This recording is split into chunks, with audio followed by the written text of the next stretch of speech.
మెంతా తుఫాన్ అంటే దేశం మొత్తం ఎందుకు అలర్ట్ అవుతుంది?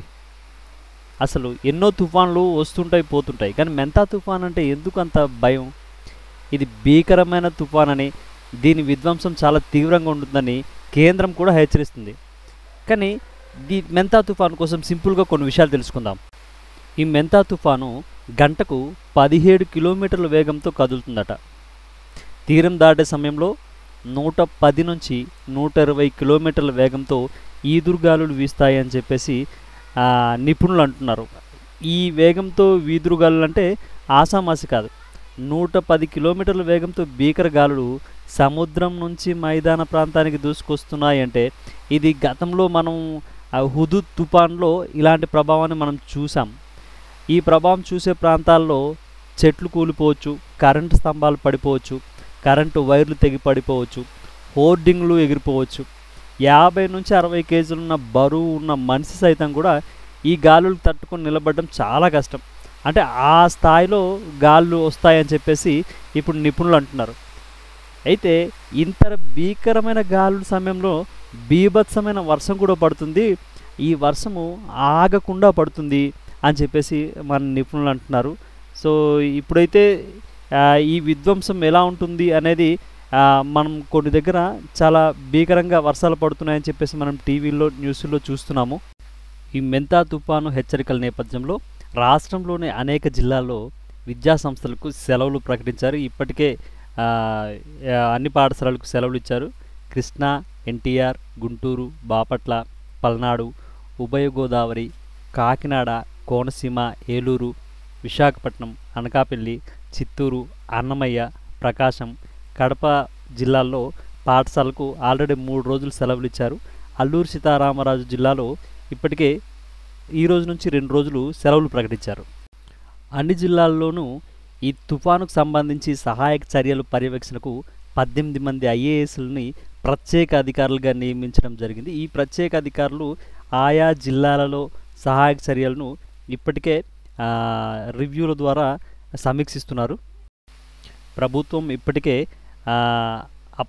ప్రజలందరినీ అప్రమత్తం చేస్తూ కొన్ని సూచనలు కూడా ఇచ్చింది. అత్యవసరమైతే తప్ప ఇంటి నుంచి బయటకు రాకూడదని, అనవసర ప్రయాణాలు వాయిదా వేసుకోవాలని చెప్తుంది. ఇది అందరూ పాటించాల్సిన ముఖ్యమైన అంశం. శిథిలమైన నివాసాలను వీడి సురక్షిత భవనాలకు చేరుకోవాలి. ఈ శిథిలమైన భవనాలు చెందుతూ ఉంటే అసలే ఈదురుగాలులకి అవి తట్టుకోలేక పడిపోయే అవకాశాలు ఎక్కువగా ఉన్నాయి. నదులు, కాలువలు, వాగులు దాటే ప్రయత్నం అసలు చేయకూడదు. ఎప్పుడు ఉధృతి పెరుగుతుందో తెలియదు, ఎప్పుడు ఏ వాగు పొంగుతుందో తెలియదు. సో హఠాత్తుగా ఈ పొంగే ఈ వాగులు వీటిని దాటే ప్రయత్నం అయితే మనం అస్సలు చేయకూడదు. అలాగే చెరువులు, కోనేరులు, కుంటల జోలికి వెళ్ళకూడదు. పిల్లల్ని వెళ్ళేలాంటి చర్యలు అయితే అక్కడ ఎటువంటి చర్యలు అలాంటి పనులు చేపట్టరాదు. సో అది చాలా ప్రమాదకరం. ఊబిలు ఇలాంటివి మనకు తెలిసిన ఏరియాల వైపు ఉన్నట్లయితే కనుక అటువైపు ఎవరు వెళ్లకుండా మనం నిరోధిస్తే మంచిది. లోతట్టు ప్రాంతాలను వీడి సురక్షిత ప్రాంతాలకు వెళ్ళేలాగా అందరినీ హెచ్చరించాలి.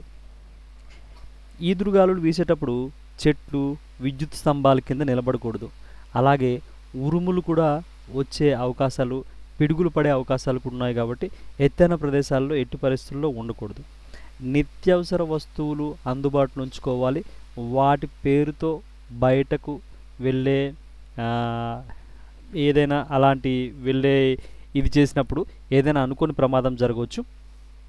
తెగుపడిన విద్యుత్ తీగలను తాకూడదు. లోతు తెలియకుండా నీటిలో దిగరాదు. అలాంటి ప్రికాషన్స్ అయితే గవర్నమెంట్ రిలీజ్ చేసింది. సోషల్ మీడియాలో వచ్చే వదంతులని అసలు నమ్మకండి. సో ఈ ఉధృతిని ప్రభుత్వం ఎప్పటికప్పుడు తెలియజేస్తూ బులెటిన్లు రిలీజ్ చేస్తూ ఉంటుంది. ప్రభుత్వం వీటిపై తగు చర్యలు తీసుకుందని చెప్పేసి ఆల్రెడీ ఈరోజు ఉదయం పేపర్లో కూడా వేశారు. రాష్ట్ర విపత్తుల నిర్వహణ సంస్థ ఆంధ్రప్రదేశ్ ప్రభుత్వం వారు అందరి మొబైల్కి ఒకేసారి ఎక్స్ట్రీమ్లీ సివియర్ అలర్ట్ అనే ఒక మెసేజ్ని, ఫ్లాష్ మెసేజ్ని పంపించారు. ఏంటంటే బంగాళాఖాతంలోని మెంతా తీవ్ర తుఫాను ప్రభావంతో మీ ప్రాంతాల్లో భారీ వర్షాలు కురిసే అవకాశం ఉంది. బలమైన ఈదురుగాలులు వీస్తాయి. దయచేసి ఇంట్లోనే సురక్షితంగా ఉండండి. భయాందోళనలకు గురి కావద్దు. ప్రభుత్వ యంత్రాంగం మీతో ఉంది. అత్యవసర సహాయం కోసం టోల్ ఫ్రీ 112-1070-1800-4250-101 నెంబర్లకు సంప్రదించండి అనే మెసేజ్ను కూడా ప్రభుత్వం ప్రజలందరి మొబైల్కి పంపుతూ హెచ్చరికలు జారీ చేసింది. ఈ తుపాను హెచ్చరికల నేపథ్యంలో ఈ నెల 28 నుంచి 31 వరకు జిల్లాలోని అన్ని పర్యాటక కేంద్రాలను మూసివేయాలని చెప్పేసి అల్లూరు సీతారామరాజు జిల్లా కలెక్టర్ ఏఎస్ దినేష్ కుమార్ గారు ఆదేశించున్నారు. ఈ దిశగా అధికారులందరూ చర్యలు తీసుకున్నారు. బొర్రా గుహలు, చాపరాయి, ఎర్రవరం జలపాతం, తర్వాత అరకు మ్యూజియం, పద్మాపురం గార్డెన్ లాంటివి సోమవారం నుంచే మూసివేశారు. సో పర్యాటకులు ఎవరు ఈ తుపాను ప్రభావిత ప్రాంతాల వైపు వెళ్లకుండా ఉంటే మంచిది. రాష్ట్ర ప్రభుత్వం కూడా ముందస్తు హెచ్చరికల నేపథ్యంలో 19 జిల్లాల్లోని తుపాను ప్రభావిత మండలాలను గుర్తించింది. అలాగే ముప్పు పొంచి ఉన్న గ్రామాలను కూడా గుర్తించింది. అల్లూరు సీతారామరాజు జిల్లాలో అయితే కనుక శిథిల అవస్థలో ఉన్న బడి భవనాలను గుర్తించింది. అలాగే ముంపు పొంచి ఉన్న బడి భవనాలను కూడా గుర్తించి విద్యార్థులను సురక్షిత ప్రదేశాలకు తరలించడం, పాఠశాలలకు సెలవు ఇవ్వడం లాంటి కార్యక్రమాలు అయితే చేపట్టింది. ఎన్డీఆర్ఎఫ్ బృందాలు అన్నీ కూడా సిద్ధమయ్యాయి. పునరావాస కేంద్రాలు కూడా ఏర్పాటు చేశారు. ఈ మెంతా తుఫాన్ అనేది తీరం దాటే ప్రదేశాన్ని మార్చుకుంటూ వెళ్తుంది.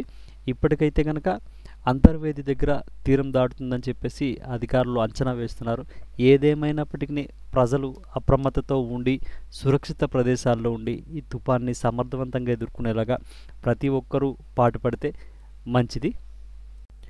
సాధ్యమైనంత వరకు బయటకు వెళ్లకుండా ఉన్నట్లయితే కనుక ప్రమాద తీవ్రతని చాలా తగ్గించవచ్చు.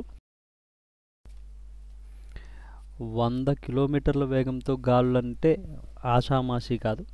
కానీ మనం ముందు జాగ్రత్తలు తీసుకోవడం వల్ల ప్రమాదాలను అయితే అదుపులో ఉంచవచ్చు. మా ఊర్లో అయితే వర్షం నాన్ స్టాప్గా పడుతూనే ఉంది. సో ఈ గాలులు కూడా విపరీతంగా వీస్తుంది. చెట్లు విరిగిపోతుందా ఏంటా అనే లాగా గాలులు అయితే వీస్తున్నాయి. సో ప్రభుత్వం సూచించిన చెప్పిన జాగ్రత్తలు ప్రతి ఒక్కరు పాటిస్తూ ప్రమాదాల తీవ్రతను తగ్గించేలాగా ప్రతి ఒక్కరు నడుచుకోవాలి. ఈ సందర్భంగా ఎక్కడ వైర్ల కింద, కరెంటు స్తంభాల కింద, పెద్ద పెద్ద హోర్డింగ్ల కింద అస్సలు ఉండకూడదు.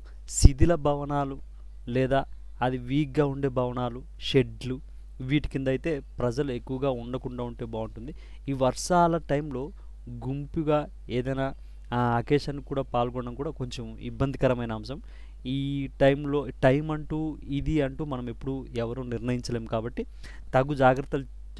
తగు జాగ్రత్తలు తీసుకుంటూ సో ఈ తుఫాన్ని సమర్థవంతంగా ఎదుర్కొనేలాగా అందరూ సాయశక్తులా ప్రయత్నిస్తారని ఆశిస్తున్నాను.